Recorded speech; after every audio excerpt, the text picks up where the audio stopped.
Grocery time! Yes, sir, grocery. So this is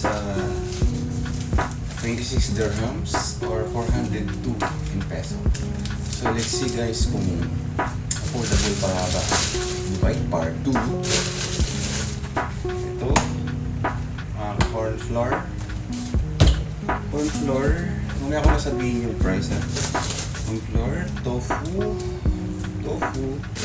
Dalawa yung tofu na bilib ko. Dalawa kasi ito fresh siya yung sa irregular. Okay, tapos ito ang tawag dito, straight dambala. Hindi ba alam ano ang tawag nito? Magluluto ako ng pinakit. Sili. Ang palaya, sobrang mahal ng ang palaya guys. Ang palaya. Talong. Kalabasa, sibuyas, okra, di nyo alam yung okra guys, okra yun. And then guys, for 26 dirhams or 402, check this out guys. Yes sir. Ayan guys,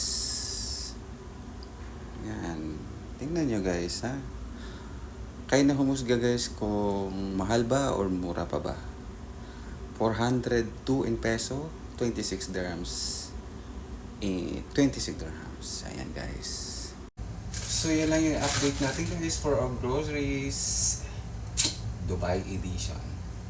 Yes sir, bye. Adios.